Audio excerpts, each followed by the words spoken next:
Good morning, everyone. Welcome to another morning episode of the UltraCast.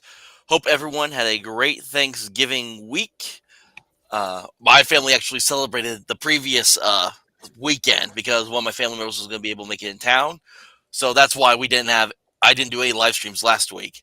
And I didn't want to go 2 weeks without a live stream. So I figured, well, we'll see what happens here. So I am here. I am once again Hunter, aka the Ultra American TTRPGer. Once again with my good friends, Marhawkman, Duskquill, and Roger. Howdy, everybody. How's it going, everyone? Hello. All right. I guess we'll kind of circle around. Did you all have a good Thanksgiving? Did you do anything fun or special for it? My Thanksgiving's pretty quiet, and there's not much to do in the barracks. Mine was just all normal, just together with the family. And now my girlfriend finds out my family can't cook, and that appalled her. On Monday, we had a big family get together with more food than we knew what to do with because we weren't actually 100% certain how many family members would show up, just that we invited like everyone who could show up. So, Yeah. Yeah. Listen, because my sister, back in October, she got married. So now she and her husband live together. And he had a house before. They're looking to get a bigger house though currently, just because of because their house, while it's decent enough for just them, when you have like my whole family comes over, it's a tight squeeze trying to get everyone to fit into certain places. Like I slept on an air mattress in like this tiny office that she had. So the mattress took up almost like the entire office space that I was sleeping in. And so they're looking to get a bigger house, but we did the Lords. We did the turkey, mashed potatoes and gravy, stuffing. We do a broccoli, rice, and cheese casserole, rolls, the whole shebang. Well, that sounds good. Like I said, aside from a few things, there are some people in my family that should not be allowed to cook. Like my cousin, she's the one that made the turkey. I don't know how. Every single year, it is dry as all hell. And that wasn't the only thing that was dry. Somehow this cousin of mine was able to make mac and cheese dry. I know that not technique. The direction I was expecting you to take that in. I know that technique. It is actually something that is a simple trick and something that obviously most people are going to not do because they think it's a bad idea, but it's a very simple trick. You just slow heat it. After it's actually done, you just keep heating it for the exact amount of time needed to dry it out varies, but yeah, you just leave it to stay warm, but leave it exposed so that the moisture can evaporate. Because like if you have it in a covered pan, keeping it warm like that, it won't dry out. It's leaving the pan uncovered and keeping it warm that causes the moisture to.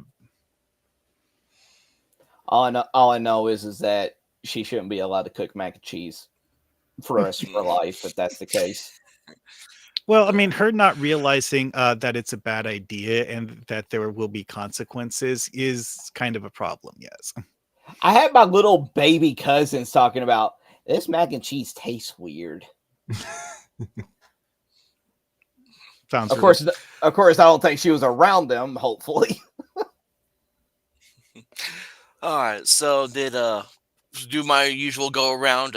I last week I did not get any gaming in because of the holiday rush, but this week I was able to get on Wednesday night was the only time I played. I've been play testing an adventure from a guy from the Horde Wars D12 server, which is basically I've told you about this game before a little bit, Roger, where it's medieval fantasy but it uses a D12 system instead of the D20. Yeah. And so it's been around for a while, and the guy that ran the adventure, he was a player for a while, and he's actually created this adventure along with the creators of the main game for it to work. So we've been playtesting out. So we've been fighting. We're in this port town, and we're kind of investigating apparently a cult of deep ones. Apparently. So, that was kind of the same thing. A lot like fishmen. Everywhere I go. Are you sure they're fish though?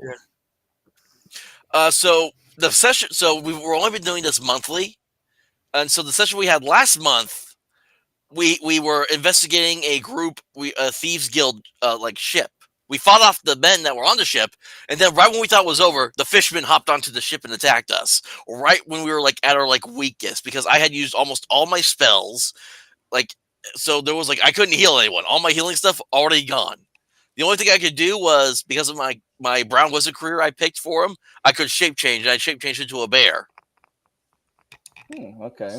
Something's rather Yeah. fishy about And these then, men. and then the last session we had earlier this week was my character was completely absent from the main battle because I failed a fitness check in a drinking competition. Damn. So the other two players that were there were the only two fighting this group of cultists that were like trying to dig a tunnel under this tavern we were staying in. So I was given control of the 6 cultists, and I was rolling for all their attacks and stuff against the other players since my character was absentee because of reasons, basically. You know, Damn. well, what I was thinking you were going to say at first was that the boss had some sort of like hypnotic power that would paralyze an individual or something. No. So these 6 cultists, they were being led by the tavern's bard, which was also part of this cult apparently. And so what the bard was doing was he was trying to get all of us drunk, so that way we would be absent from them digging a tunnel underneath the tavern. But my character was the only one that failed. The other 2 succeeded. All right. Yeah. So the game master for the game, he was controlling the bard. I was controlling the cultists, and then the other 2 players were their characters, which they were able to actually make work of the cultists surprising, despite the effect that if the cultists hit you, you gain a level of affliction, which decreases your die size that you roll when you get affliction in the game. So you go from like a D12 to like a D10, so on and so forth. Okay. That sounds Yeah. like a very, very bad status effect to have, especially if it stacks. Yeah. That's why you have to be. That's why it's like guys are like, oh, we gotta be careful with these guys. So, but there's like multiple different enemies I think that can do this besides just the cultists How do you remove in the that? game. So, it's basically a priest could do it with one of their spells. So it's Or kind you of just like take a like remove curse thing. yeah, it's either that or you take a complete day of rest to remove 1 level. Oh, only 1 per long rest. Okay.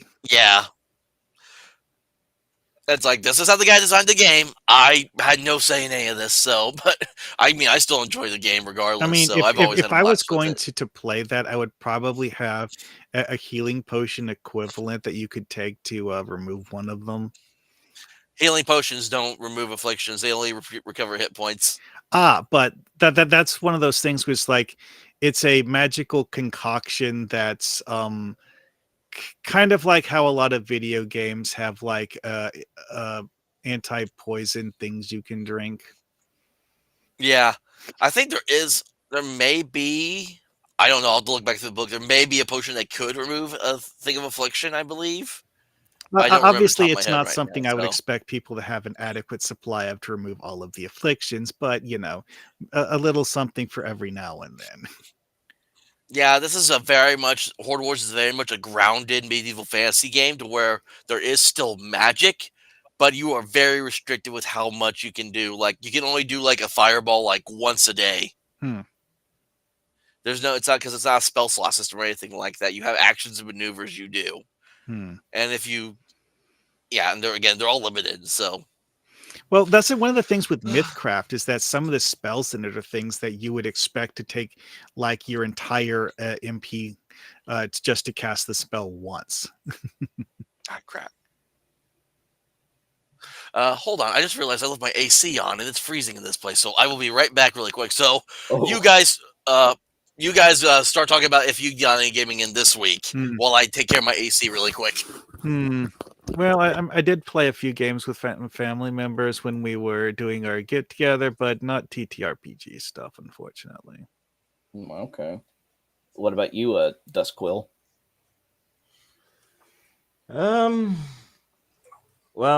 we're gonna be doing the usual every other Sunday, like Victorian steampunk supernatural investigation game tomorrow. But I was planning on getting some of my friends into Warhammer Fantasy when I was getting out the army, but because I'm staying in for like a few more weeks thanks to the government shutdown, we're instead doing a different game in the meantime.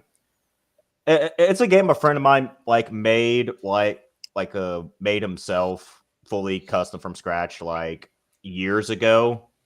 I haven't really talked to that guy in forever, mostly because I've just been falling off the internet for a while.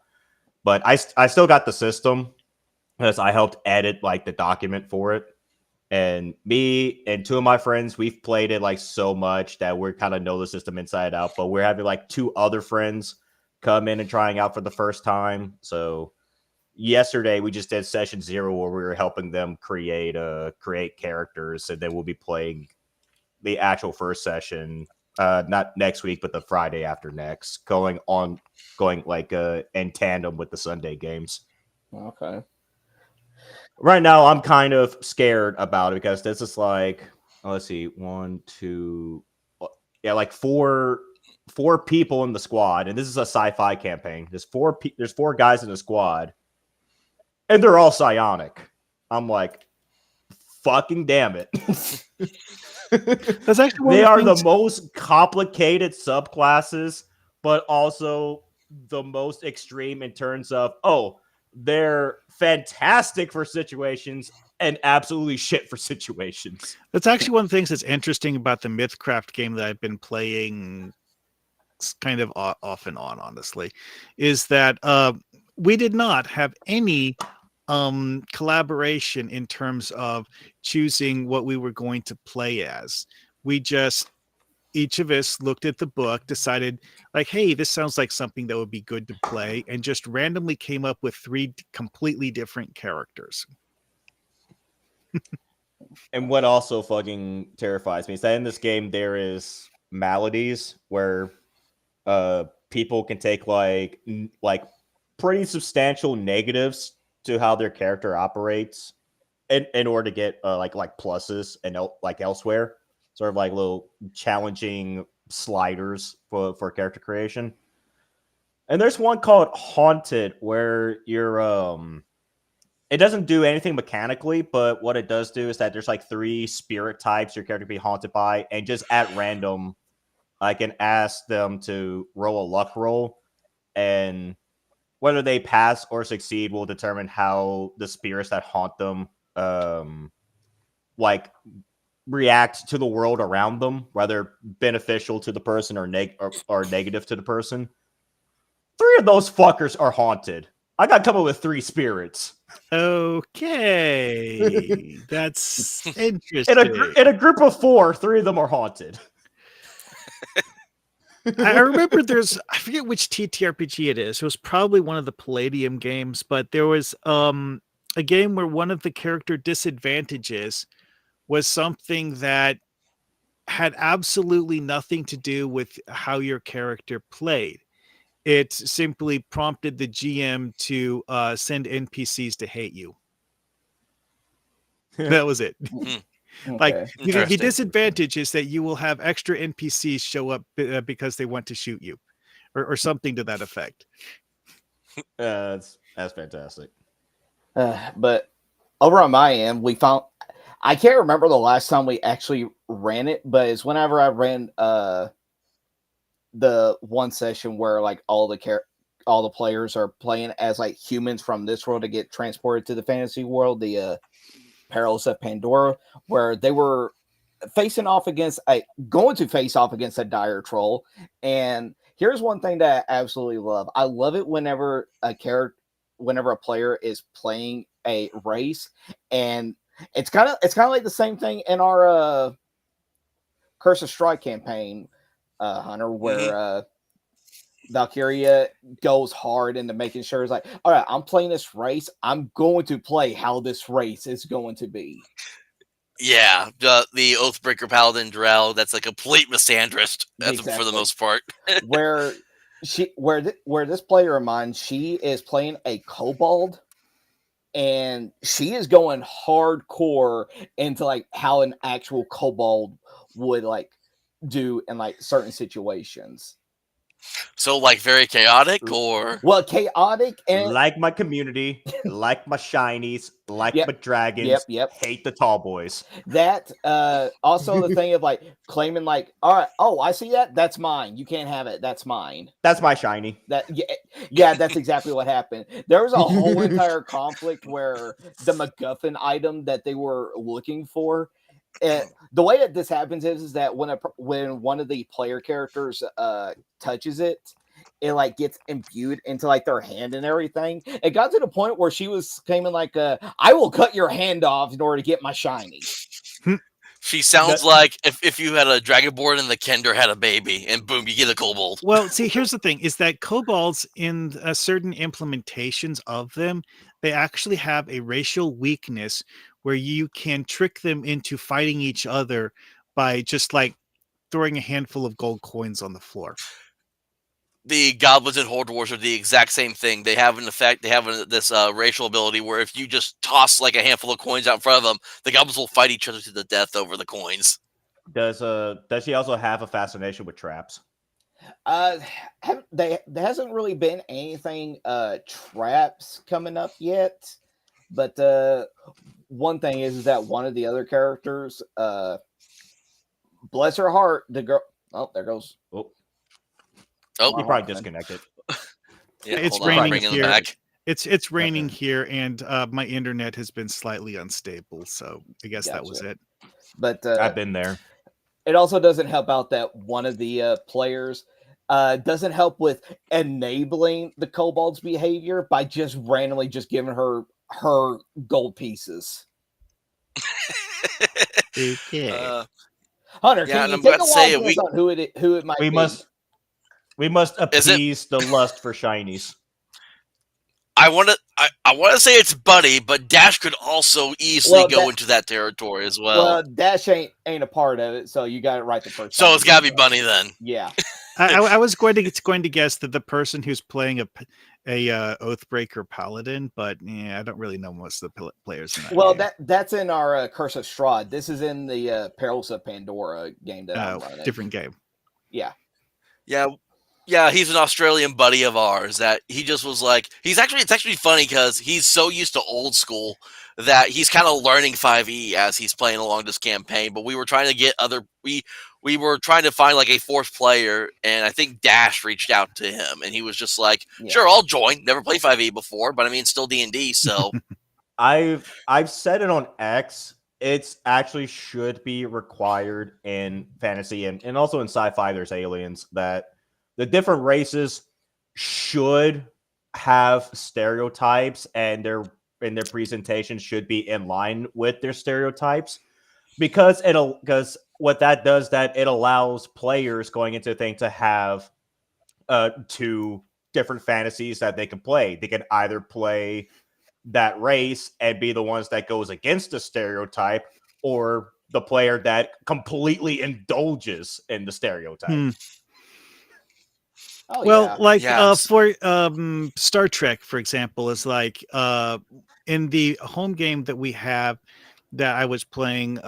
We haven't done any sessions of that for several months, but it's Star Trek Adventures, where each of the members of my family created our own like Star Trek character, and the one I chose to play is a Romulan scientist. Mm-hmm. Which am I doing the whole like sneaky backstabber thing? No. I'm doing the whole like work smarter, not harder thing, where I'm not going to do the, what's the best way to put this? Maximum effort approach to things. I'm just going to look at things and try to figure out the easy approach. It's like I gave an example of this before. If I go into a fantasy tabletop game and I want to play a goblin, right? Mm-hmm. There are two fantastic ways I can play that goblin that would be equally fun. I can either be the one exception of goblin kind and be like the very friendly, civilized goblin, Or I could go full hog, indulging in the stereotype of goblins and just be an absolute savage gremlin that makes my existence a problem for every civilized people in the entire world. There's a reason why in many Yeah, cultures goblins are executed for existing. So in our Crystal Straw campaign that I'm running for everyone currently from Rustic Rollers, so we have the Misandris Oath Paladin Drow, who is completely like at odds with the human fighter that Roger plays currently. Yep. They're constantly like batting against each other. There's Dash is playing this half elf druid who has the complete hots for the Drow at the moment, just after running into her trying to get somewhere. And then Bunny is playing a Dompier, but she's hiding that fact from the party because it's like, hey, there's vampires in this world. If they find out what I am, they may mistake me for the bad guy. Now, given that secret has been spilled to an NPC that they're currently escorting, though the rest of the party doesn't know that yet. And it almost got spilled in the last session too, because of an action that Bunny did. I could probably name so many characters I made. I could probably look at Drow and Roger's character and like just in the middle of them like yelling at each other, just shout, "Can you two just have sex already?" I think I said that once or twice, a couple times. Anyway, well, because I mean, all jokingly, of course. The thing you mentioned about being a Dompier, I actually am playing a Dompier in that Mythcraft campaign I've been doing recently, and my approach was very different because of the fact that when we've met our first major quest NPC, the overall story arc we're on is a vampire hunting story arc. And we meet a vampire hunter guy. And I introduce myself to him by explaining to him that I'm a Dompier by showing him my fangs. In the Sunday game I'm playing, like I'm still doing like the disgraced noble like soul communion guy, but I've already got it planned out where if he were to die, I would come back in with my own Dampier character, and his entire like construction is like, okay, what if I take Blade and combine it with Father Anderson? From Father Alexander. Alexander, I meant like, from son of a Protestant whore. Yeah, that's the other funny thing with mine is that while I use the analogy of Blade to explain to the other people in the group what a Dompier is, my character is like the farthest thing from a physical fighter. She's a librarian who knows holy magic. Well, yeah, so it's actually interesting because when we were going over, so the Dompier option is only available in 2014 5e through the Van Richten's Guide to Ravenloft. It doesn't treat it like as its own race; it treats it like a lineage weird thing, like it was like it's a passed down thing. You could be any race and still become a Dampier, right? Yeah, and Mythcraft, the way it's handled is that you have your base race, and then you add being a Dompier on top of that, and then after that you put in your whatever your character class is.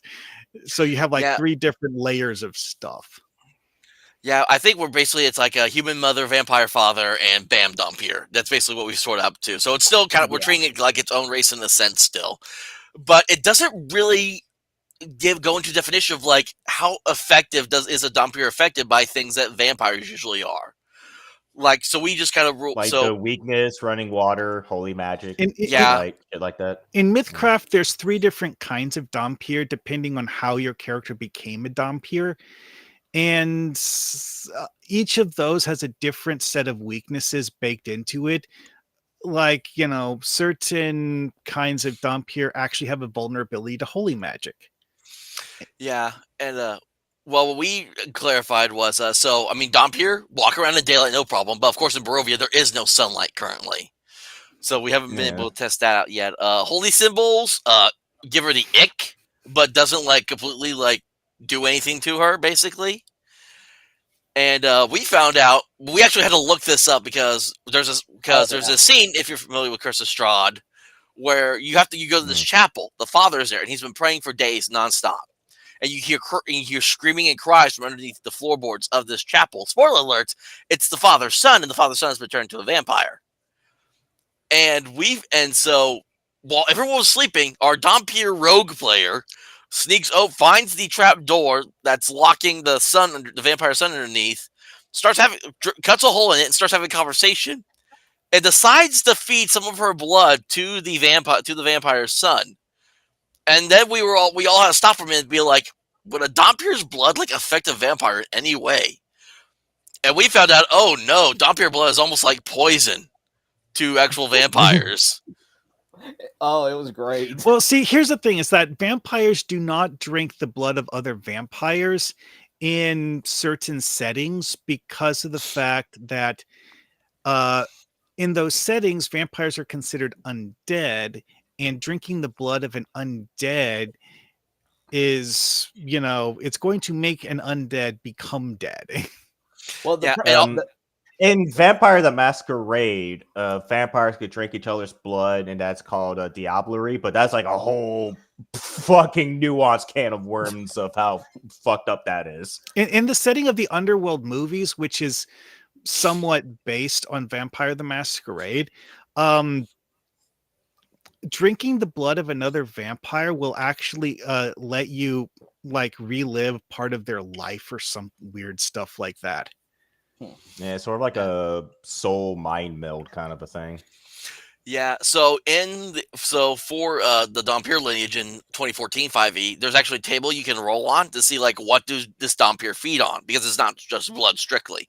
The first roll she did, that was actually an option, was spinal fluid. Was like the first option, and we're like, yeah, we don't know how we're going to spinal tap. Yeah, we don't know how that's going to work, so we had to roll again, and she got life essence this time. Which that's a bit more helpful. Yeah, which I think if she ever actually goes down and starts rolling for death saves, I roll for death saves for the players, so that way I can leave them in the dark with if they're going to make it through or not. I think as a fun little kind of suspense thing. So if the Dompier goes down, I think it'll be interesting to see what happens next in regards to how someone tries to save her. Oh, like you rewatch. touch her to try to revive her, and oops, part of your HP disappears. Well, see, and that's the issue, is that the only person who knows about her being one is one of the NPCs. See, the interesting thing with Mythcraft, and part of the reason why the character I made wields holy magic, is that one of the versions of Dompier actually has the ability to either drink blood or consume holy magic as a substitute for blood. And if you have the ability to wield holy magic, you can actually just eat your own holy magic. So this is actually interesting because this brings up something I'm working on. So next year, I'm planning on doing a new solo series using the Bears of Borderlands mixed with another game system, but it's going to take place way in the future of like the current campaign that we're running using the system, because I'm going to have a zombie apocalypse happen. There's this one guy that's prominent in the Bears of Borderlands. His name is Arthur Black, but he's got these like godlike abilities. And what I'm going to have happen is like 2,000 years pass, the gods are dead because of Arthur Black, and he's opened this gateway, releasing all this all this evil power into the world. Well, when I was creating characters for this, because I was working on them before, I rolled up a cleric, but then I had to stop and think: if all the gods are dead, how would a cleric be able to use their abilities? And that was when I was looking through some stuff on my phone, and I came across my old the PDF I have of deities and demigods, and I got the idea that these were the new gods. There's gods that are older than the ones that existed currently. So spoiler alert. Spoiler for this girl's clerics. Yeah, when clerics become new grade old ones warlocks. Basically, this is a cleric of Cthulhu is what she's going to be, but she's not going to know. So, well, that's actually an interesting thing in certain settings, is that some settings don't really have cleric as a special thing. They do invocation or evocation as different ways to channel magic. And using an external magic source doesn't really matter what the external magic source is, but you're beholden to whatever external magic source you're using. And if it's a god, you have to do what the god tells you to do. Otherwise, you'll lose your powers. Yeah, because the warlocks aren't a thing in this game currently. I don't know if they'll introduce more classes or not later on down the line, but but for clerics I and always like. paladins in this game in Bears All right, you Borderlands, good. you can depending on your alignment, you can do like the opposite of a spell. So if you have like a cure wound spell, but you're say like you have like an evil alignment, you can basically do it as like a like cause wounds spell. Or if Mhm. you're neutral, you can pick between the two effects if you want. Well, like, so some Hmm. settings actually have that where reversible spells, you choose at the moment of casting which way you want it to go. If Hmm. you are have the wrong alignment to use it a certain way, that would be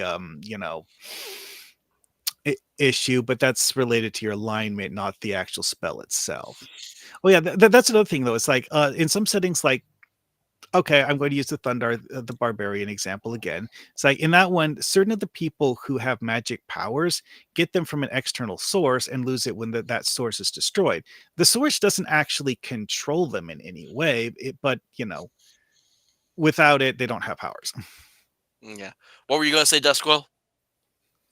Is that I always kind of like the joke that like what's the difference between a cleric and a warlock? A warlock gets their powers by signing a contract. A cleric gets their powers by making a pinky promise. That is funny. I like that. But in both cases, if you don't honor the deal, you lose your powers anyways. Yeah, true. Yeah, but good luck. Good luck finding a DM to actually give a shit about your patron, anyways. Yeah, it depends on who's playing it. Yeah, because like a lot of warlocks, I've done D&D a lot with many DMs, and I've yet to ever have a DM that actually like makes clerics, paladins, and warlocks actually have to cater to whatever stipulations they need to in order to retain their powers. They just don't care. I've never actually been in a game where someone even played a warlock in any of the games I've actually personally played. I have seen someone in an online game play a warlock where the patron mattered, but that was because of the fact that the GM used the patron as kind of sort of like an NPC in the story, and that was the Yeah. only reason for it. The one thing I like is make tiefling sorcerers, but give them the draconic bloodline magical of how they got their magic, and then the color of the tiefling skin is depending on that draconic bloodline that they come from. So if it's a red dragon, red skin tiefling, blue dragon, blue skin tiefling.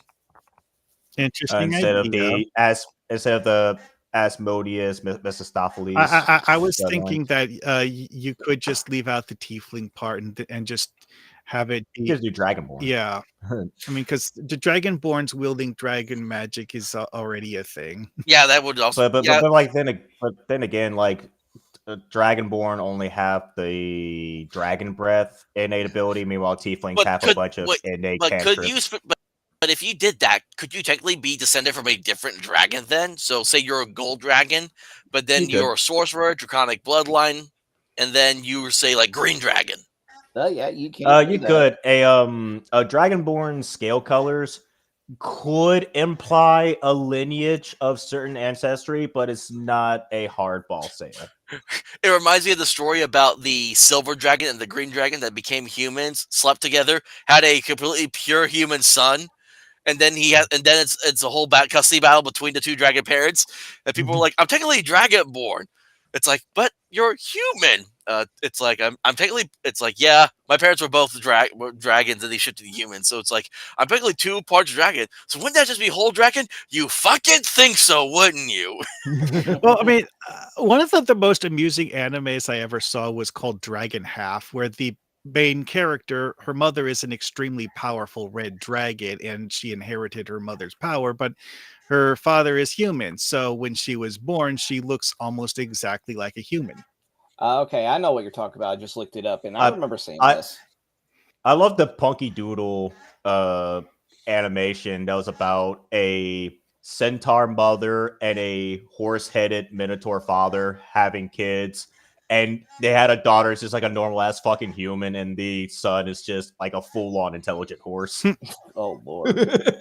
I mean, there's actually a variant I've seen of that where it's a horse minotaur or a centaur minotaur combo where it's basically just kind of sort of like a horse with a pair of arms sticking out of the neck.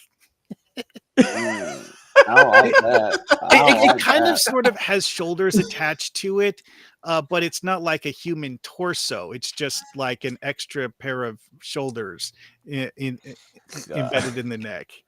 This is I'm so. imagining that, and I don't like that one This is- bit. Oh, it's So- like the fucking Friday sci-fi game. One of the new guys create a hybrid character, but he chose two fucking god awful races to the hybrid. The Gauze and the Zax. The Gauze being fucking tiger men and the Zax being cockroach men. So Ooh. he's just a fucking hybrid tiger cockroach. Oh, I'm like, ugh. Okay, Why? this is making me think of the weird monstrosities that came up in that Guyver movie, like the live action version of the Guyver. oh yeah. Yeah.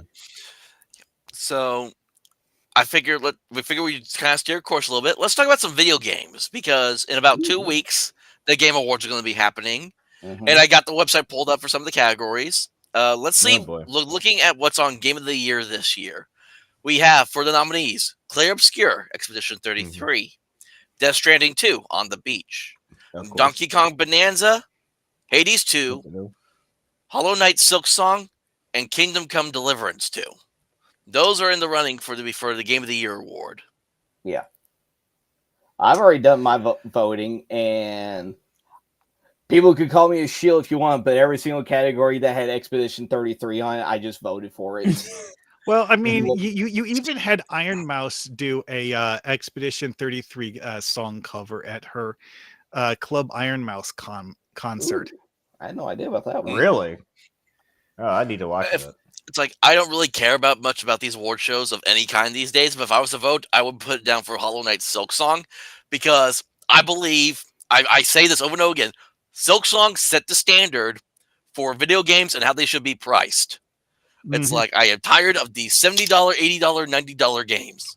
Well, that barely have $25 worth of content. Well, on them. that's another thing that a lot of people have pointed out is that when it's digital only download, simply having a lower price means higher sales. And in many cases, it actually doesn't change the bottom line because of the fact that since it's a digital only thing, you're not actually going to have distribution costs. Yeah, you don't need to worry about physical production nor physical distribution. Well, the problem with that is the fact that you can technically get a physical item to put on there, but 9 times out of 10, the game's not even on the disc. It's pretty much just a disc-shaped downloadable code. That's why fucking Fallout 76 cardboard disc exactly.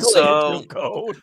It's like one of the big reasons why people couldn't stand the Switch 2 with those game key card things. Like, just put the game on there. That's the reason why people love the Switch was to have an actual physical copy of the game. The key card, though, did actually have some value to my understanding. It was basically like a I own this kind of security dongle, which does something. I'm not actually sure if it worked as well as they advertised, but it did do more than just take up space. So we're winning Game of the Years. We all know it's either going to be Claire or Silk Song. It's not even a competition. Yeah. Not the other so ones are going to come. I said screw it, and I went ahead and I created an account, and I'm voting kind of as I'm looking through some of this stuff now. So I'm on Best Narrative, which I'm kind of pissed about these options because they gave me Clair Obscur, Death Stranding 2, Ghost of Yote, Kingdom Come Deliverance 2, and then Silent Hill F. Dispatch should have been on that fucking list. I don't know about you guys, but my timeline now on X is nothing but Dispatch content now because of how popular that game has become. I don't care for Dispatch because it was made by people from Telltale, and I hate Telltale. Yeah, I had no problems with the Telltale games. Telltale games, I think, had their own special place and their own niche. Like, I loved Yeah. Wolf Among Us. I thought the Batman one was pretty cool. The only reason I don't like Walking Dead is I think the entire that entire Walking Dead genre has been so overhyped now to the point where it turns me off from it. But other than that, I didn't have a big problem with the Telltale games. I thought it was a nice little something different. Walking Dead is basically the reason why I hate zombie fiction in general. I mean, that's I fair. mean, you know, uh, although with Telltale, there's that whole thing. It's like old Telltale versus new Telltale, because of the fact that it's really not the same company. It's just Telltale in name only at this point. No, yeah. It's like their old stuff was actually good. The new stuff is made by people who don't know how to make the old stuff. Yeah. And But, like I've only gave like a few games of Telltale a try to see if I would like them, and there's not been a single one I liked. I stopped.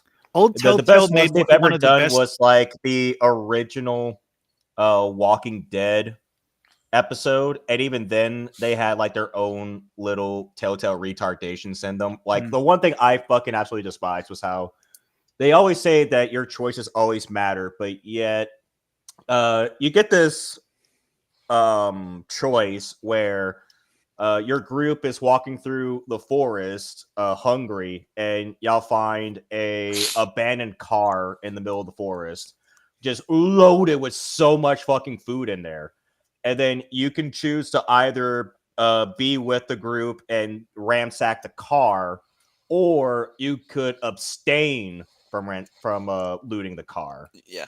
and Clementine will join with you. But then towards the end of the game, regardless if you chose to loot the car or not, the big bad guy of the episode will still blame you for looting the car. yeah. I'm like, what the fuck? That's one of So- the big problems with like the older Telltale games. Like, yeah, you'll have like all these branching paths that you can take, but it'll still all eventually lead to the same destination, no matter what. That is actually something that's interesting, because like the Telltale Batman game actually did have multiple endings, depending on how you played the game. From what I heard, The later Walking Dead episodes, they also changed that up to where they had different endings with the the Clementine. When you start playing as only her, they changed a lot of that with her as well. Mm-hmm. Oh yeah, some fucking thing. Either you play the one guy that is going kind of crazy from loss and grief and anger, but would still do literally everything within his power to protect you and the baby, or the little lying bitch that let her sister die and almost let a baby die just to prove a fucking point. Yeah, great choices here. The one I don't like is the one where it gives you options to try to save the people and the person still die regardless. Yeah. I hate those options. There's like 3 different dialogue prompts, the same outcome, and the game doesn't pay any attention to the fact that you made a choice later on. Like stuff like that is fine once in a while to sort of highlight that there's just things that will happen outside of your control regardless of what you do. That's fine and dandy for storytelling, but they do that a lot. Well, one thing that I like to point out when it comes to games with branching story is that story branches are not necessarily bifurcation forks. Some of them will actually just be minor deviations that in the grand scheme of things don't matter, but it might be something like, say, you make a choice and it determines whether or not your characters drive around with a red car or a blue car for the rest of the game. It's not a major consequence, but it is something. That's why like one of my favorite games where it has like multiple endings is like Persona 4 Golden, where there's like 5 different endings that you could pick, and it all depends on the actual choices that you decide to do. Not like this whole entire thing of like, Brian, he'll remember that. And all that other stuff. So the category I have pulled up here next, I have best performance. And there's 6 people on this list, and I'm saving one for last. So first off, Ben Starr from Clair Obscur, Charlie Cox from Clair Obscur, Jennifer English from Clair Obscur, Troy Baker from Indiana Jones and the Great Circle, Kanatsu Kato from Silent Hill F. Would anyone like to guess who the final person is? I already know who it is. Everyone's favorite anti-fascist, Erika Ishii of Ghost of Yote. Yeah, Yeah. I can't. I have an idea as to why a Ghost of Yote is even in the consideration, and it's because of the fact that it's made by a major studio, and the studio is basically paying to have it added. Yeah, I Well, think for I, these Game Awards, if they actually were doing this the right way, if you were to claim any sort of anti-fascist kind of thing on you shouldn't be considered for any awards, however, in my opinion. well, I could probably tell you exactly why, and it's mainly due to the fact of what happened during the 2020 Game of the Year awards, where it was the big old uh, competition between Ghost of Tsushima and The Last of Us Part Two, where that year was essentially the Last of Us Part Two rewards and everything, despite Ghost of Tsushima being the blatant better game in every way, shape, and form. So I feel like this is just like a way of turning back the clock. It's like, all right, we know we didn't give Ghost of Tsushima a fair shot, so we'll do that for Ghost of Yote, even Except though that they're Ghost of Yote not. sucks. Exactly. Mm-hmm. Anyway, Ben Starr. That's what I pick. One thing I kind of noticed is so far is the very distinct lack of Kojima this go around. Like, yeah, there was Death Stranding for Game of the Year, but not much else mentioned.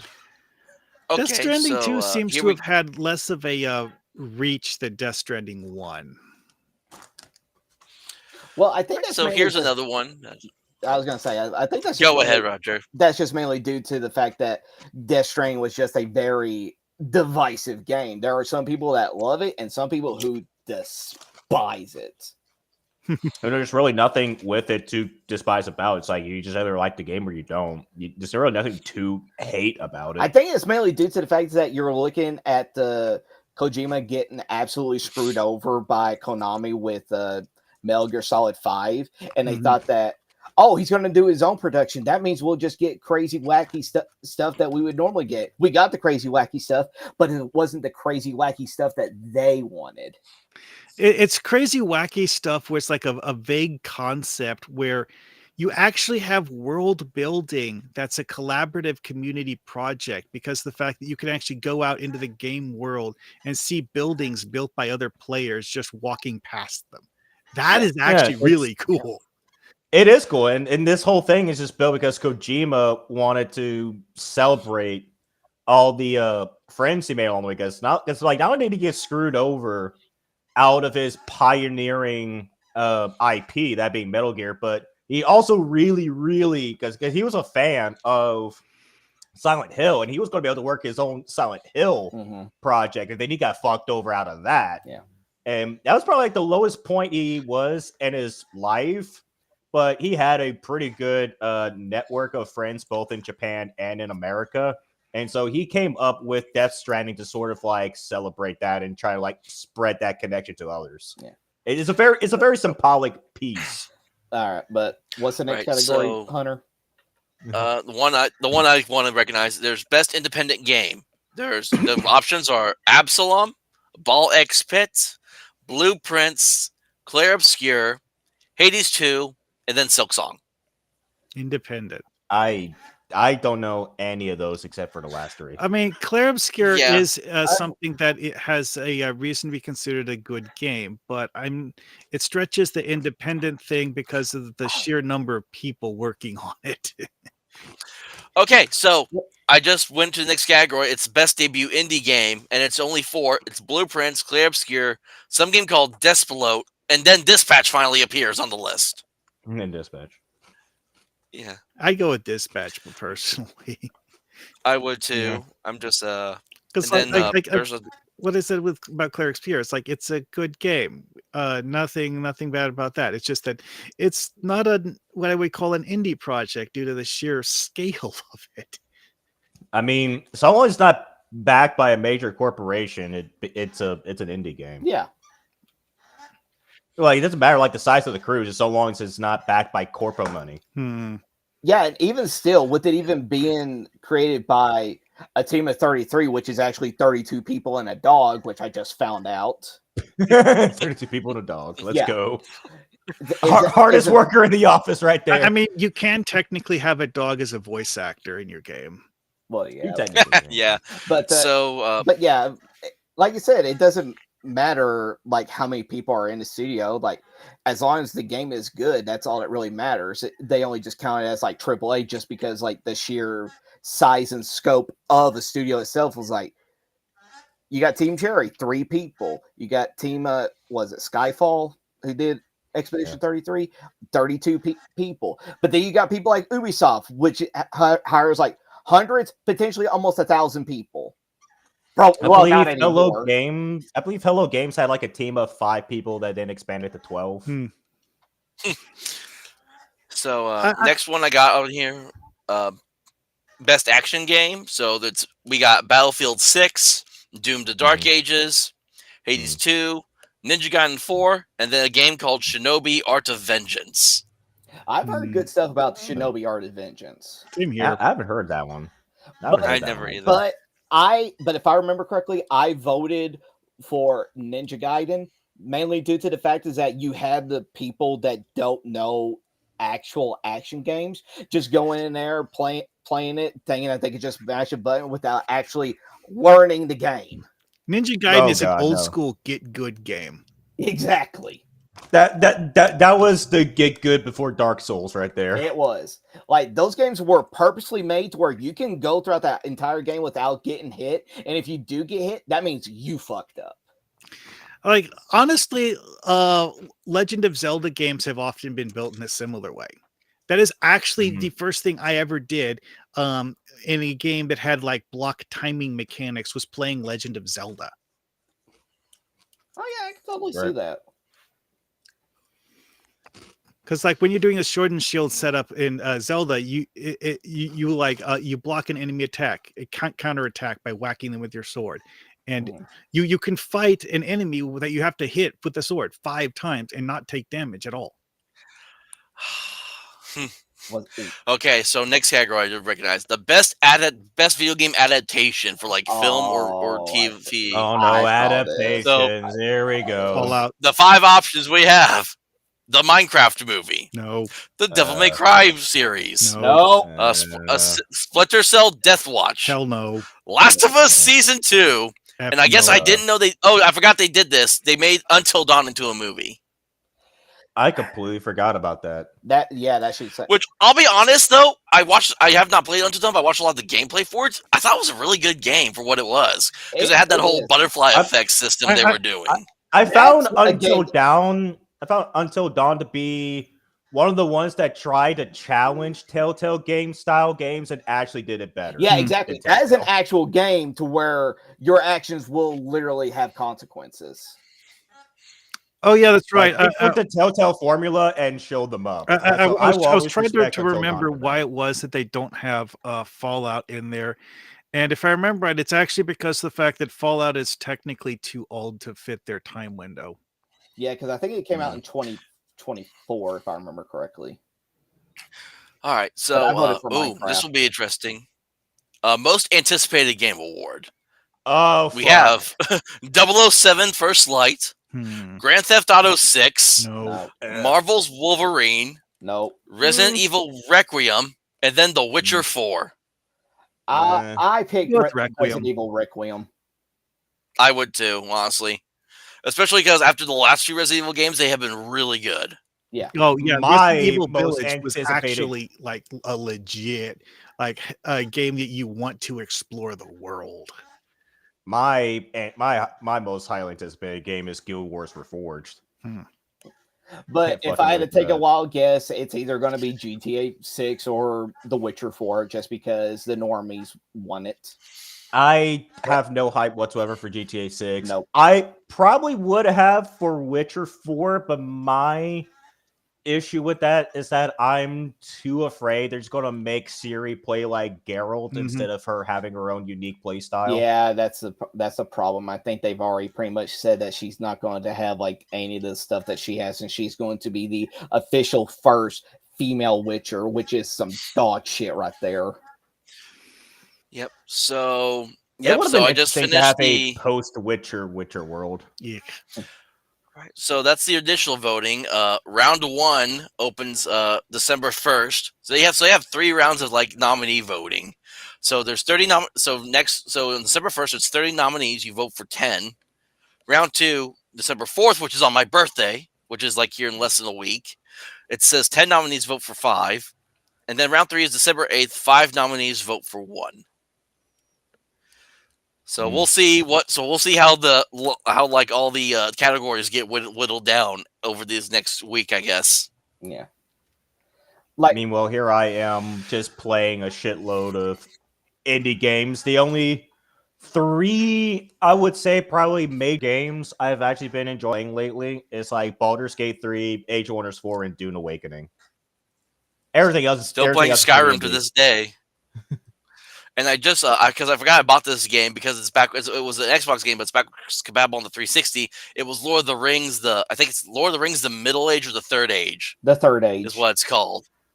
Mhm. Yeah, where you're playing as like the side story that's happening alongside the movies. Yeah. Oh, that's interesting. Yeah, it falls. You're playing as these separate characters, falls along the storyline of the original of the Lord of the Rings trilogy. But the combat is very much Final Fantasy-esque, where you select the option, attack, make sure do all the effects and all that. It's very much Final Fantasy-esque in the combat.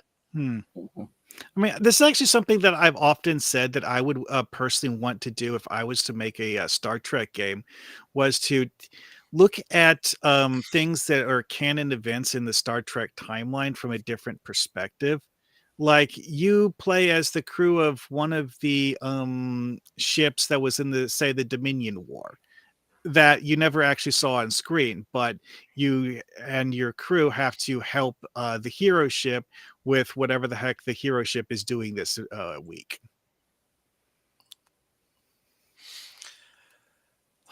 Yeah. So I mean that's what. So is there actually I don't know how to word the next question, so I'm just gonna move on. So because I don't know how to word the question I was about to ask appropriately. So kind of going now to the title of why this the episode's titled the way it is. Yeah, I'm curious about Because I this. used to be because okay, I'm going to be up straight with it because I'm calling the company I work for out, which I have no fear of because none of them know that I do this on the side because I keep to myself and I don't interact with everyone outside of work usually, I was which is the wondering best about way. the hoodie you're wearing because it appears to be one of those that they don't sell to customers. No, this is one they gave out. So I actually work here in Northwest Arkansas. I work for one of the main Walmart distribution center warehouses. I load the trailers up, set out, and that's all I do for 10 hours a day, 4 days a week. Well, I worked store level 2 at one point for 5 years, and I've now been with my current position at Walmart at the distribution center for 4 years. When I started at store level, they had this thing where if you worked the entire week of Thanksgiving, not miss a day, never called in, during the first weekend of December, you would have a 15% voucher that would apply on top of the 10% discount you got as the associates. So you would get a total one time off of the entire cart to 25% off of everything. And for the last couple of years, I've been receiving this 15% voucher through Walmart. I would use it with my family, and we would just stock up on like essentials, like hygiene products, toiletries, et cetera, and maybe some food stuff here and there. And we would stock up for like a majority of the year, and we would save like somewhere between $400 to $500 on the entire order.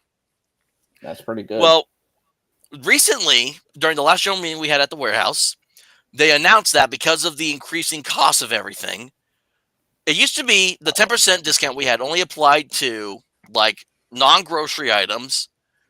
And it mostly covered non-grocery items, electronics, and home goods, and does not cover alcohol or tobacco or groceries.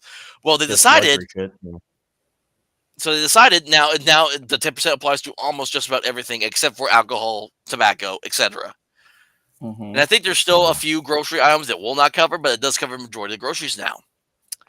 What they failed to tell us until I found out earlier this week when I asked my manager about it is by them doing that, they no longer provide the 50% voucher for working the whole week of Thanksgiving. Oh, that's a strange thing because of the fact that one of them seemingly would cost the company a lot more money than the other one would save. So it's just why? Yeah, but this is not the only thing, because I finally put some pieces together. When I worked store level, they used to do holiday pay and vacation time at one point. Yeah. But then they switched over to doing this system to where you could earn your PTO hours depending on how long you work.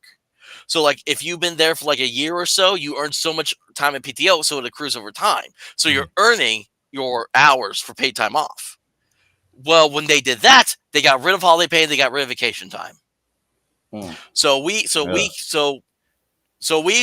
the days on the times we do have to work holidays like Labor Day or 4th of July, we don't get anything extra for doing that. That's fucked. Fucked up. Yeah. So Walmart, if you see this, fuck you for doing that.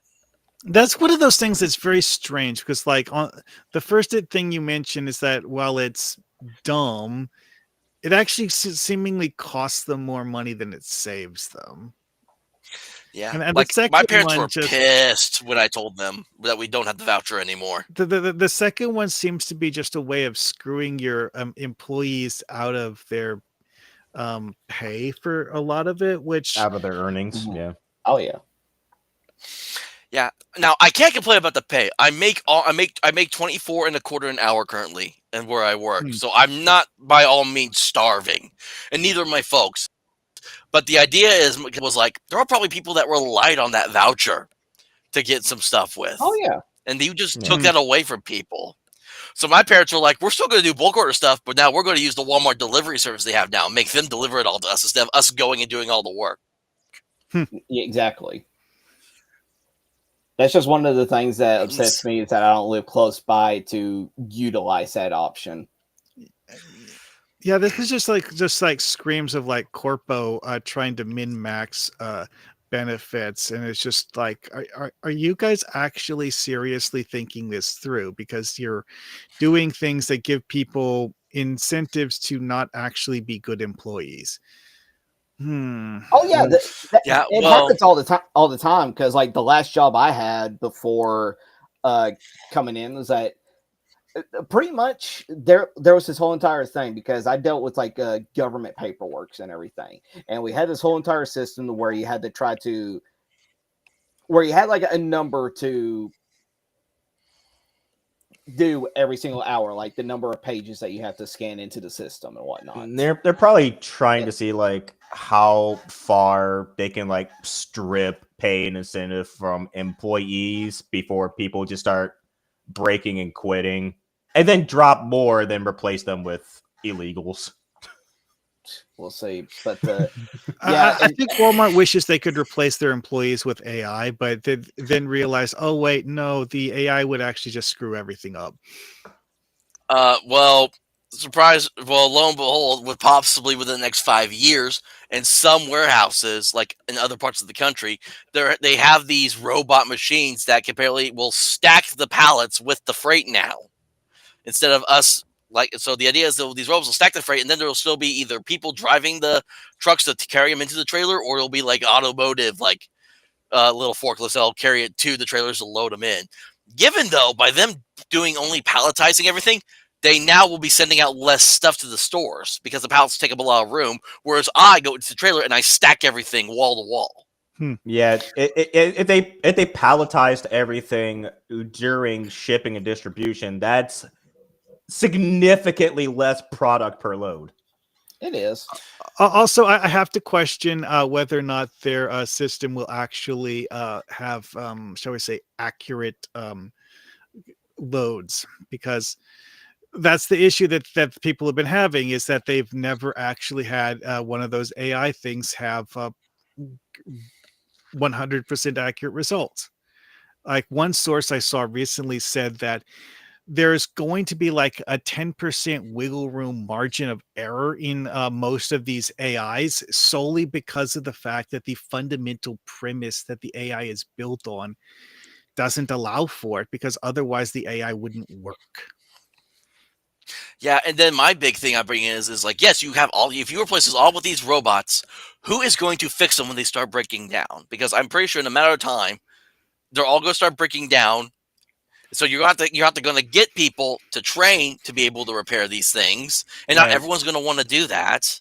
Well, I Yeah, mean that's like with uh, Ford Motor Company when they started using assembly gantries for automobile manufacture, where it's like, yes, technically there's less human manual labor involved, but you aren't really saving money overall in terms of manpower because you now need to pay people who are robot repairmen to make sure the gantries continue working. Oh yeah, you know what? because you need to buy the robot, then you're going to need the energy and liquids to keep them running.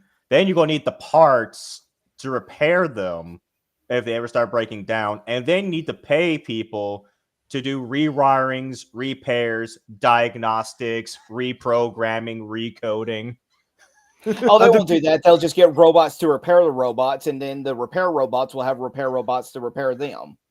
well, the reality is though is that when they started doing that, one of the main things was actually automated welders, so that they could do folded sheet metal frames that need to be welded together in like 700 different places. And you need a robot to do the welds because having humans do the welds just takes too long to assemble the freaking thing because it's actually designed to be assembled by robots. Yeah. Yeah, and then my other thing is like if you fire all the people to replace them with robots, you now have lost your company's income because a lot of us that work for Walmart end up shopping at Walmart.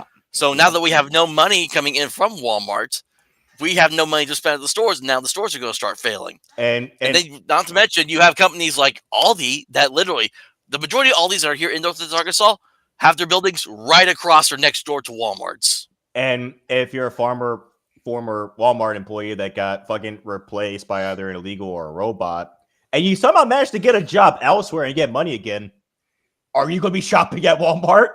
Probably not. Exactly. Probably not.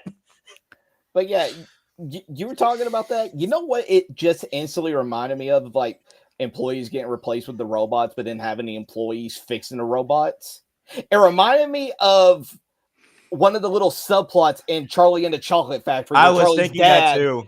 was like the person that screwed the tops on the toothpaste, and then a robot came and Oh, replaced yeah. him, and then his dad came back and got a job to repair the robot that replaced him. Yeah. I mean, that's exactly the thing from the Ford assembly line example. It's like they don't really have less manpower. They just have manpower doing different things. Yeah, it's not really a much.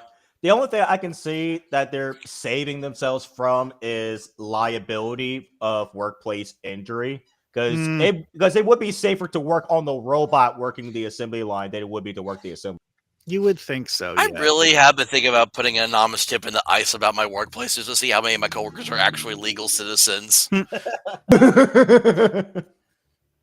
Well, one thing that I've personally found to be really, really interesting about this is that having the automated delivery thing, from all of the implementations I've seen, you actually need to have a human double check everything that the AI is doing because of the fact that, well, it's like I said before, it's like a lot of the versions of AI have a built-in 10% fudge factor where it just doesn't do things right. Well, I mean, I can see that just being tacked on to the daily responsibilities of like supervisors, managers, and foremen. True, but how many will you need to be able to complete the workload? Yeah. Yeah. So, kind of going on because this was a topic that Roger brought up that needs to be really talked about. Because for those who don't know, 3 days ago, 2 National Guard members were shot in the DC area. As of right now, one of them has unfortunately passed away. I believe that We was have confirmed one of the 2 that yesterday. were shot. Yes, They yesterday. passed away. They passed away on Thanksgiving Day. A woman who was like 20 something, and She was 20. The guy intentionally killed her, stole the weapon she was carrying, and then used her weapon to shoot at the other guy. And CBS 2 or 3 days ago has confirmed that the shooter is a Afghan national. Yep. Yes. I have NPR pulled up, which I know no one likes NPR that much, but I'm using them to kind of go over it because I haven't looked too deeply into this until right now. So I'm just going by what's telling me. So yeah, Ramalula Lakawal, how the fuck you pronounce that name? A 29-year-old Afghan national who literally shot National Guard members is now facing first-degree murder charges. And was 5 years old when the war in Afghanistan started. This guy has been here since immigrated to the U.S. in 2021 when U.S. troops withdrew from Afghanistan and the Taliban toppled its government. He worked with an elite counterterrorism group, which was operated by the CIA, according to Afghan Evac, a nonprofit run by U.S. veterans and others who served in Afghanistan. The organization has said special fucking CIA. I have thoughts about that guy. Yeah. According to CIA Director John Ratcliffe, Lachenwall was able to resettle in the U.S. with his family because of the work he did on behalf of American intelligence. Officials are looking for leads in the U.S. and abroad to see, as there is no yet definitive motive for the shooting. I can give you a motive. I'm going to tell you what I think. And this is one of those things where, because of the fact that my real name isn't attached to this, I'm going to say things that I wouldn't. Grab your tinfoil hats, everyone. Oh, no. Okay. I've been to Afghanistan. It was not within the last 10 years. However, one of the things that was the, shall we say, standard practice in Afghanistan is that you don't trust the locals for any reason ever. Don't trust the Afghani locals because of the fact that you don't know whether or not the Afghani locals are genuinely doing things because they actually want what's best for you, or whether they're just biding their time for the Taliban to take over. Because of the fact that, as we've seen in multiple occasions, some of the locals genuinely don't care whether it's the U.S. government or the Taliban in control. They don't. And some of them were secretly supporting the Taliban, and things went down on multiple occasions because of the fact that one of the people who was supposedly helping the U.S. was actually giving the Taliban a copy of every single piece of information they gave to the U.S. And this guy sounds like one of the people who got recruited as an informant who had inside information on the Taliban, but we don't know whether he was actually giving out what accurate the info Taliban wanted him to give to the CIA.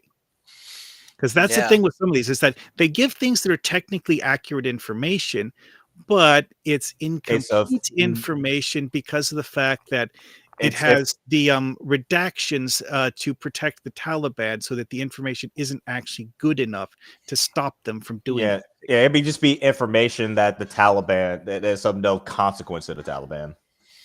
Yeah, got this last little paragraph here. The administration is dramatically tightening its controversial immigration policies. President Trump posted on Truth Social that he will permanently pause migration from all third world countries to allow the U.S. system to fully recover. U.S. Citizenship and Immigration Services Director Joseph Edlow also posted on X that the agency has halted all asylum decisions until we can ensure that every alien is vetted and screened to the maximum degree possible. The safety of the American people always comes first. Yeah, is there a way we can expand the definition of third world country to where every single country is considered a third world country? Well, I mean, at this point, we should be considering every country a third world country at this point, and focus and do. It's not America first, America only.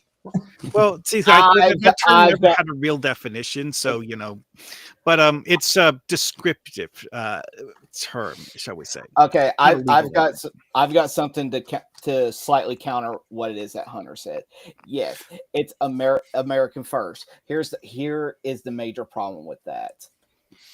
Here's a major problem. It's the fact that all this stuff is absolutely disgusting behavior. If somebody like that does what they done, there shouldn't be, in my opinion, I don't care it's may sound harsh, but this is honestly how I truly feel. If somebody The fact that gets, the guy that shot 2 guards and is still breathing is what disgusts me. He should have that's been exactly in it. the That's ground. exactly it. He Well, needs, hold my on, understanding is hold that on, hold on, Marhawk, man. I understand where it is that you're coming from, but here's the thing: we've been having to deal with this bullshit for far too long. We need to actually start showing the fact that people who come in from other countries who pull this kind of nonsensical bullshit on our land, we need to show them it's like, hey, you people coming in and invading our country, invading our country, killing our civilians. This is what's going to happen to you. Bam, shot. This is what will happen to you. And it's not even the fact that we see this shit happening all the time. It's also the fact that, like, going back to what Hunter said, the whole thing about America first, we've got dumbass sons of bitches who go out of their way to do whatever they can to prevent ICE agents from doing their jobs of trying to make this country clean. So in my honest opinion, those people, are traitors, American born or not, They are just They're as traitors. guilty as that. Should be treated Did you as hear about the traitors, treated scandal as in Minnesota? as Oh, no. domestic terrorists, and needs to be treated accordingly. You just lock them up, give them harsh punishment, because we need to get back to a time where your actions have consequences. That Minnesota scandal isn't a domestic terrorism issue. No, It's an international terrorism issue. International. Well, yeah. We have an actual active, like, foreign active combatant on U.S. soil. Oh yeah, those right there, they need to be dealt with immediately. Every single one of them They dealt were with defrauding instantaneously. not the U.S. government, the Minnesota government, of millions of dollars that they were sending to Somalia to fund Somali pirates. Yeah. And okay, and here's what I switch. I mentioned America only now because we have been America first for so long, but we've still been accepting people into our nation thinking that they're going to try to help us, and they're not helping us. Well, So that's why I say we need to go from America first to America only. We need to be only focused on America, only focus only on American people, shut our borders down, stop the asylum refugees from getting here. We need to bring our country back, and only until we get ourselves back on track can we revisit all these other things again. Well, I never really believed we were America first, because for a good chunk of time in the beginning, it was like America first, but after Israel. Well, see, also you have people like Ilhan Omar who married her their brother. definition of America is what I want America to be, rather than what America actually already is. And that's the reason why her constituency had so many Somali immigrants in it, is that they were running a scam, and that's why all of these Somalians were going to Minnesota specifically, is so that they could scam the Minnesota government out of money. Yeah. And that's what I'm saying. It's like, yes, we absolutely need to get ourselves into a point where, yes, America first, but actual Americans first. These people who are born here, who hate this country and everything that it stands for, who are helping the illegals and everything, need to be treated like the illegals that we're trying to deport. I'm not saying deport them out of the country, but if they hate it here so much, how about this? You don't like it here? Fine. We'll give you a plane ticket to wherever you want to go. One-way ticket out. I want to respond to Orkchild's comment here is, yes, Israel is an ally that we do appreciate. I don't want to send any more money to them anymore. That money needs to stay here. Are they really, though? Israel as an ally in the same sense that are they really, though? Let's put it this way: nobody else in the Middle East is actually an ally of us. Despite what the Saudis want to claim, is that Saudis are more like a co-belligerent than an actual ally. Israel actually has our best interests at heart. regardless of whether or not they may or may not ask us to do things that aren't actually in our best interest. They aren't actually trying to harm us. They just want us to help them in ways that don't work as well as they think they would. I don't even care for the Middle East. Like I I still don't either see like anymore at this what. point. Like A I lot don't of see. the Middle Eastern countries deserve to get bombed into oblivion. Glass them all, I say.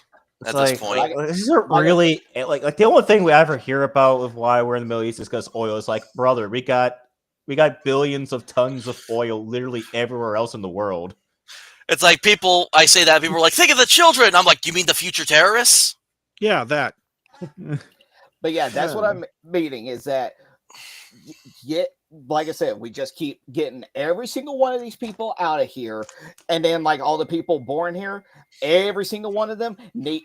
If you all hate it here so much, Bye. then buy a plane ticket and actually leave. Don't be saying all this nonsensical stuff about how such and such country is great. I mean, take a look at the whole entire thing with like the queers for Palestine. Okay, you feel that Such good about it? such Go an down there, go over oxymoron. there and actually do something about it. Say full blown with a big old rainbow patch on your sleeve or whatnot. Say like, "Hey, Palestine, I'm here to help you out. Oh, help us out at the top of this roof, and we'll see how long it takes before you hit the bottom." And it's like also like one of the main reasons why I'm very much against expanding government programs. Like I don't want government healthcare or government free education because like you could just look at not just Doge, but even like before Doge, all the times it's been shown that all these government programs don't actually do what they're set out to do. They're actually just money laundering schemes to either empower the politicians themselves or whatever fucking else they feel like doing overseas. I got into a conversation with someone on X about because they said they were talking about SNAP and welfare, and I just said at this point when it comes to welfare, we need to go back to if you don't work, you don't eat. Simple as that, in my opinion. Ilhan Omar was actually caught being a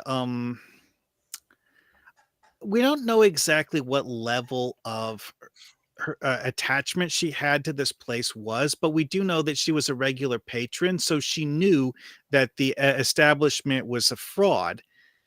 And what it was is that this one restaurant in Minnesota somewhere was claiming that they served thousands of meals to poor children or something like that. Does Minnesota even have enough people to even make that claim? Well, here's the thing. The restaurant had seating for 18.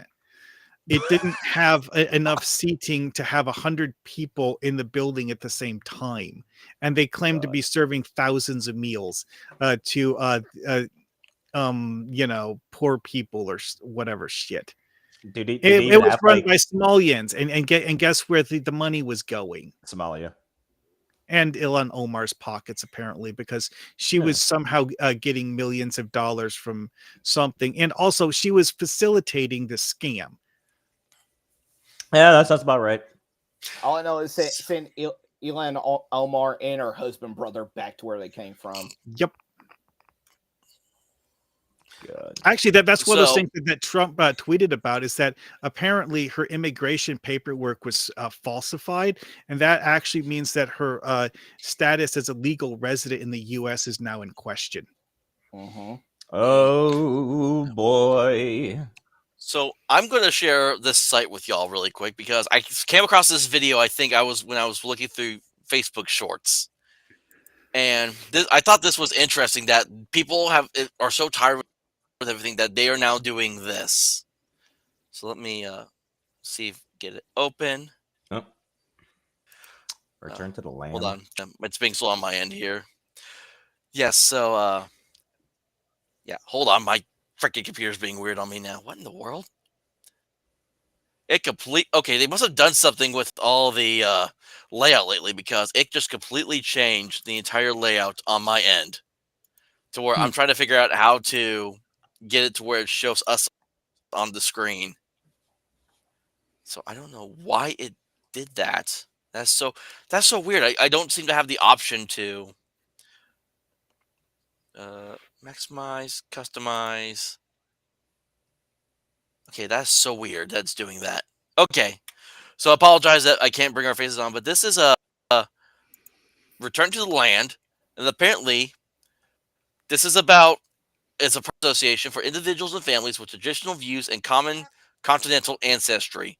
We hold events and conferences, and we help groups of our members form European heritage communities. So the majority of these are basically almost all white land settlements. Hmm.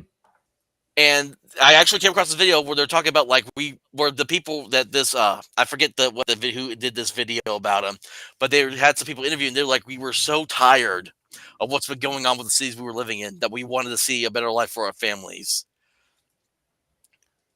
And so, yeah, we seek to create a decentralized movement formed of various individuals and societies returning to the land. We will promote strong families with common ancestry and raise the next generation in an environment that reflects our traditional values.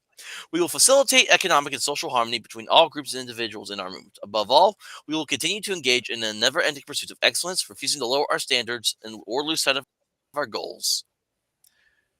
And so, this is just interesting because when you look at the locations of where these are actually popping up at now. So basically, the idea is they all kind of own like the land that they're on, so that way it's not all just one person controlling everything. They have regional chapters kind of all throughout the areas, and then the first one they started up was right here in the Ozarks, right near where I live. So they have an Ozarks regional chapter, well established, covering portions of Arkansas, Missouri, and eastern Oklahoma. There's some in the western U.S., 4 chapters. Some in the eastern U.S., some what they call the Great White North, where they have Canada, where they have chapters in Canada and Alaska, and then there's also a bunch starting to form up in Europe as well. And so let me see if I can. Do they actually have any videos on here talking about them? Because I'm curious about what. Here we go. Learn more. Oh, well, it takes me to a Substack. I can't share at the moment, so I'll get back out of that. Do have, I think, a YouTube channel, and you can actually find them on X as well, because where they learn more all about them. I was just looking over this, and I'm like, this is what everyone is pushing us to now. This is with everything that's been going on in this world. This is what's happening. Is people are saying we're sick of this shit. We're done with the crime. We're done with the chaos, and we're just going to form our own little communities now, and we'll try to do better than how we've been doing. Oh, this is just an extension of what young Black people have been trying to do. Like, we went through the civil rights era where that ended when desegregation was forcibly and violently imposed upon the populace, and then we were all desegregated together. And then, well, again, years ago in the early 10s, young Black people have been trying to put segregation back into effect, and now it seems like we're now having communities of white people doing the exact same thing, wanting to go back into segregation. That's actually one of those things I made an interesting observation about, is that at some point in time, the civil rights movement in the U.S. became about encouraging division rather than encouraging people to actually like work together and stuff, because I don't know why, but I personally came to suspect that it was because of the fact that these so-called civil rights leaders needed an excuse to filch money out of people. And if everyone is actually living together in peace, they have no cause to give the money to civil rights leaders. And from what I've been reading and what some of the stuff I've seen, it's actually not a cult. They actually do practice Christian values in their thing. They have pastors and sermons and all that they do in their places of community. So, I mean, I guess like from a mindset of like, hey, it's like we're leaving and we're all gathering in one place. It does feel cult-like, but the fact that I think they're openly practicing Christianity still does kind of balance that a little bit. But I guess it's all up to interpretation at that point. Well, yeah, I mean, we just gotten up to the point where it's like what you said, people have just had enough of like the stuff that goes on in like the big cities, where you got like this big hodgepodge of people that have like completely different values than you and everything. And then when you try to say anything about it, they call you the problem, that you're the racist, that can't get with the times and all that stuff, and all that Well, because also is that when you have people say "get with the times," and what they really mean is change to meet my new idea of exactly. how to live life properly, which is, um, deliberately chosen to change things for their benefit and not yours. Yeah, that's exactly And what it is. I think people Mhm. also wrongfully conflate multiculturalism and the melting pot idea of America here, because the melting pot and multiculturalism are two very distinctly what you call it, Well, like they are just two things that cannot be, they are self-evidently contradictory, because multiculturalism is multiple cultures in a concentrated area working together, which we're finding out does not fucking work at all whatsoever. well, The melting pot is, yes, does involve multiple cultures, but it's all them coalescing into a supposedly superior monoculture. see, We also there's go also into the same culture together. the thing here though is that the multiculturalism is actually fine when people are just do their own thing. Like for example, old friend of the family that's known for 30 years now, an immigrant from Brazil. My Hmm. grandfather sponsored him to become a businessman in the U.S. when he was a young man. And, he's lived in the U.S. for decades and, raised a family, has grandkids, all that great stuff. Here's the thing. When you go to Hmm. his house, it's a very Brazilian experience. He doesn't ask anyone to adopt his way of life. He just is like, hey, this is what we're eating today. And he gives you something that's kind of sort of like Brazilian food, but made with whatever you can get in an American grocery store.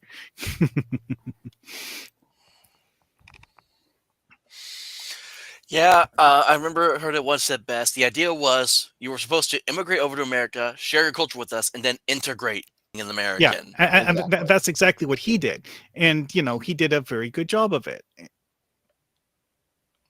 But like Because like trying to the have like ideal, a gated community where everyone follows Muslim values and that they have Muslim call to prayer. It's like, no, go away. because like for too long, we've kind of done this idea where, as I said before, after the civil rights era, we've forcibly and violently imposed desegregation upon the citizens of every race and creed. And no matter like the intentions, doing anything by force is going to work out poorly. Yeah, only And because it people got don't us want you to to do the it. yeah, it got us to the point that people just without like any societal law or push, they just segregate themselves anyways. Every person of every race just goes into their own community away from everyone else anyways. Yeah, it's people keep bringing up in the '90s and the early 2000s, racism was not a problem. You may have had a Mhm. little spat here and there, but no one cared about what color you are or where you came from. Everyone was just living life. And then we had Obama get in office, and all that changed. Yep. Because like Well, yeah, I mean, the, go the the ahead. DEI hire thing really got started in during the Obama administration and has legitimately become a serious problem. And Hmm. there's many occupations where their rates of hiring people have just flatlined, and some of it is actually the DEI nonsense. Is that they're being restricted in stupid ways, and this they just can't get hiring done because of all the stupid restrictions they were given.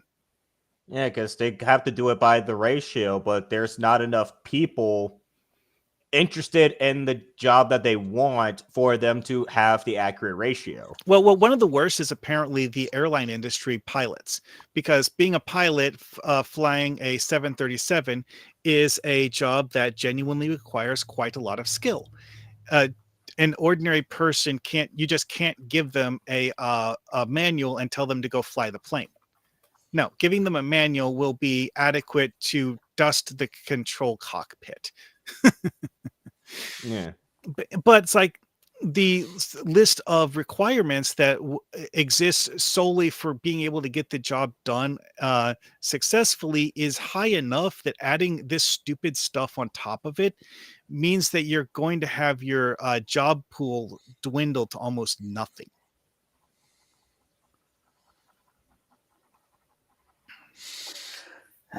Yeah, it's just a crazy world and crazy times we're living in. Like when I was doing my live stream last night, just kind of looking back at everything we've gone through this past year, not just in the hobbies, but also with just the country in general, with the Kirk assassination, because that was really for me when everything really kind of changed. My eyes were up to like a lot of stuff, like because that's why I'm like a lot more radical, like in like my viewpoints, like hey, we just need to shut our country down, keep no one from coming inside anymore, stop all foreign aid to any country, regardless ally or not. At this point, let Israel fight its own wars, let Ukraine fight its own wars.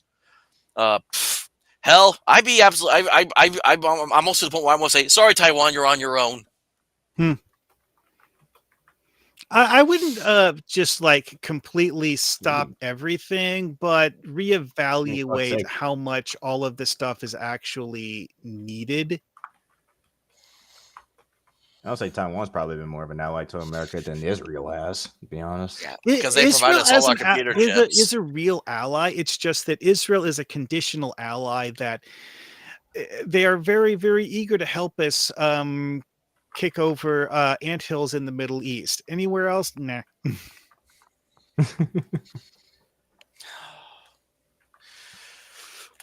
I mean, even Japan, even though they're starting to grow anti-American sentiments now because of like the military bases and having to defer a lot to American politics. It's the American politics turning sour because of DEI nonsense that has the Japanese less interested in collaboration with Americans because they see it as bullshit, and it is bullshit. But companies are trying to push it on them anyways, and they're just no, thank you. Yeah, and then I forget who I don't share on X. Where apparently Japan has ruled that their ban on same-sex marriage is constitutional in Japan, and they're also banning Muslim burials, saying that cremation is the traditional Japanese parting of the dead, and everyone will be required to do cremation. Okay. To be honest, with the Japanese system, that actually makes a lot of sense because of the fact that Japan is a country that cannot afford to have acres of funeral plots. There's a reason why in the biblical times they had a very specific, carefully chosen method of burial that did not involve cemeteries. You know what that was? No.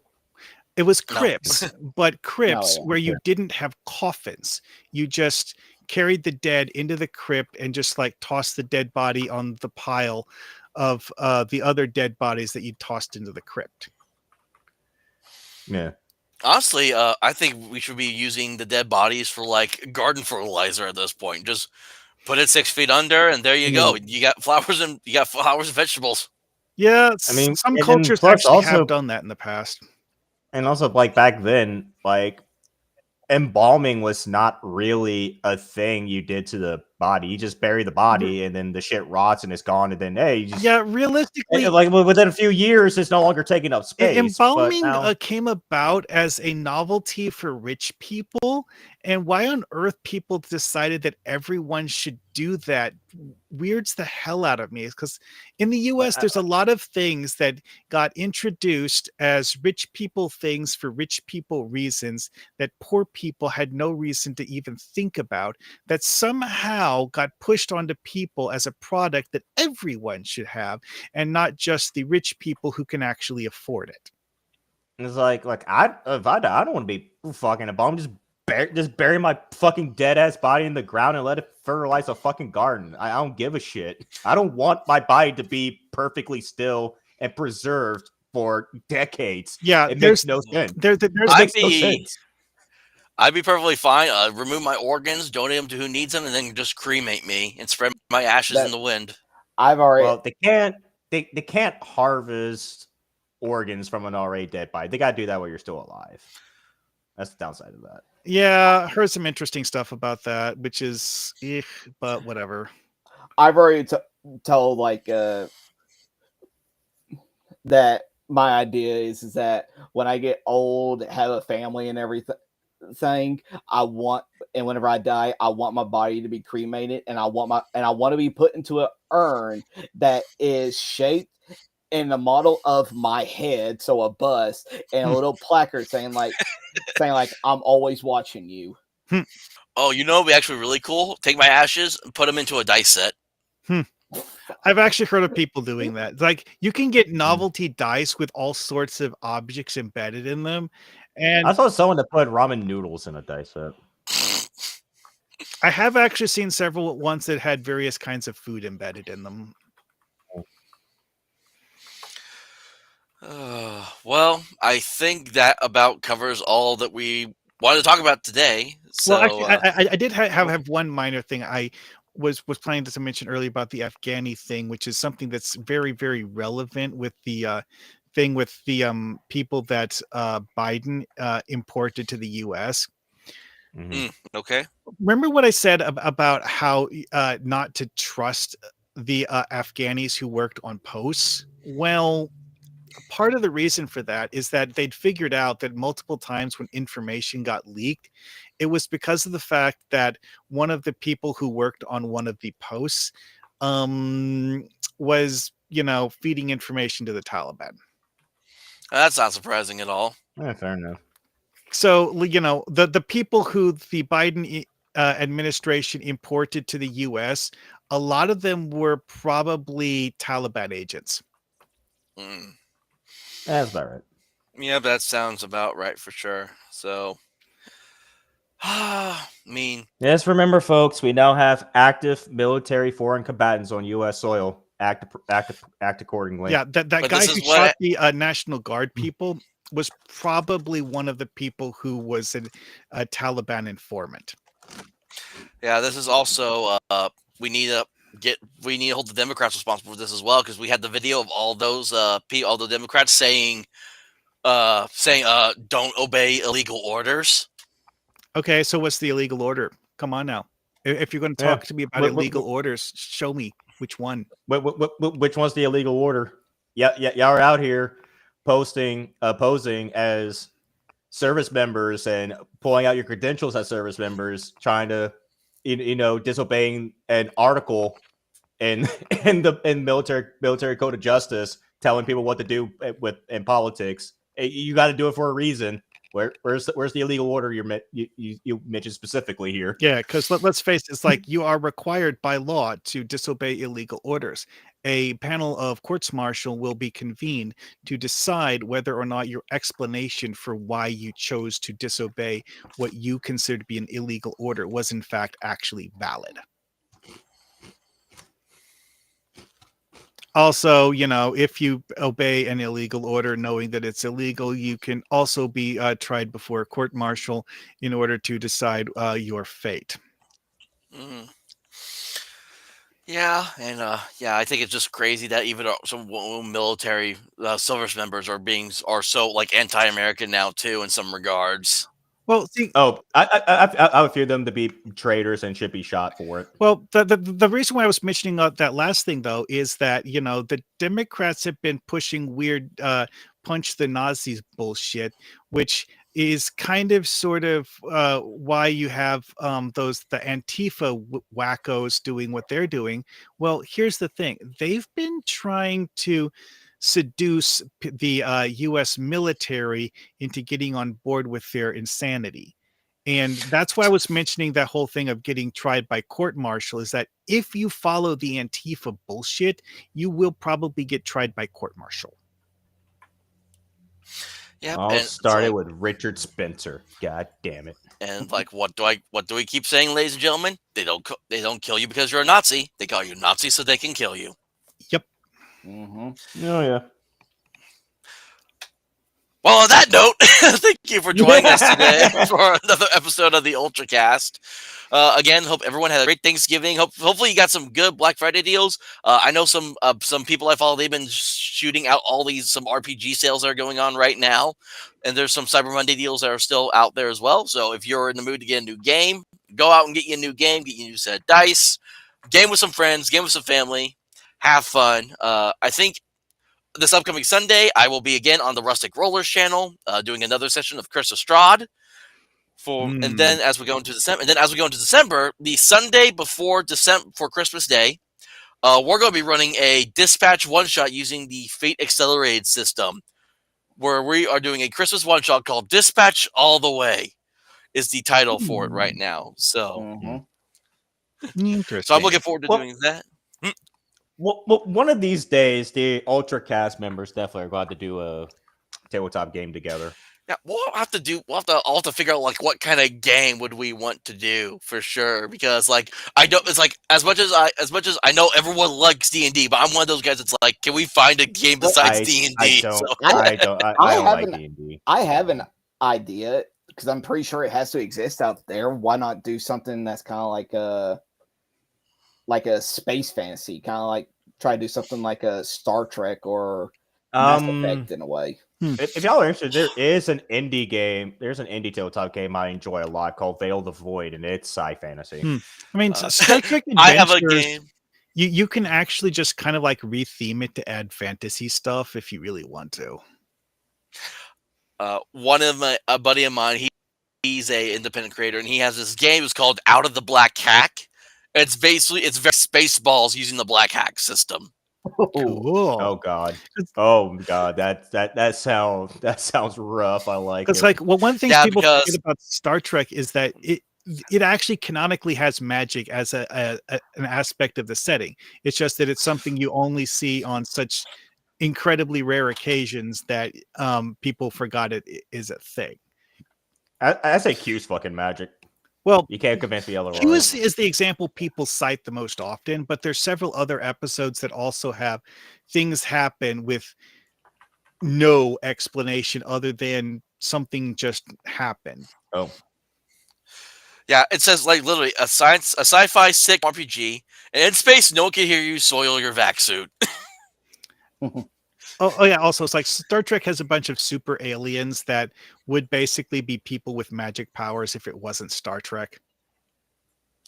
Yeah, I haven't seen any of the Star Trek games. Remember that one Star Trek being with the God being at the center of the galaxy? Guys like that.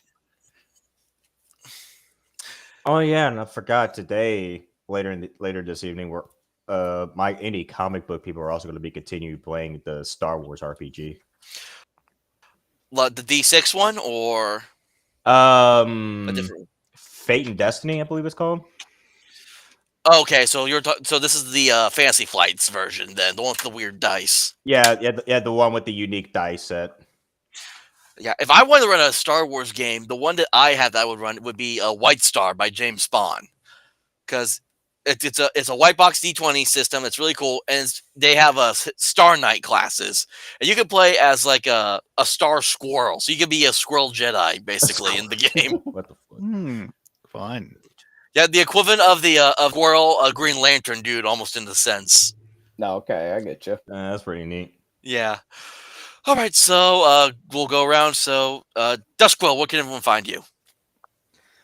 You can find me on X at Duskquill_team.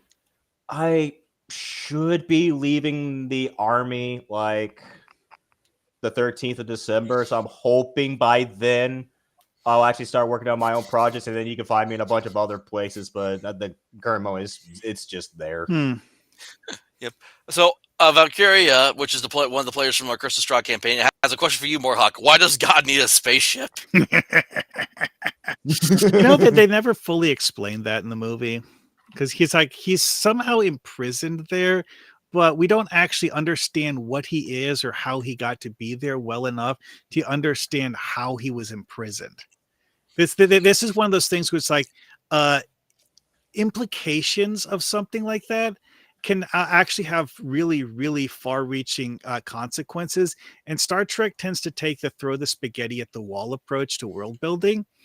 And they just like throw spaghetti at the wall and then attach new spaghetti to the old spaghetti.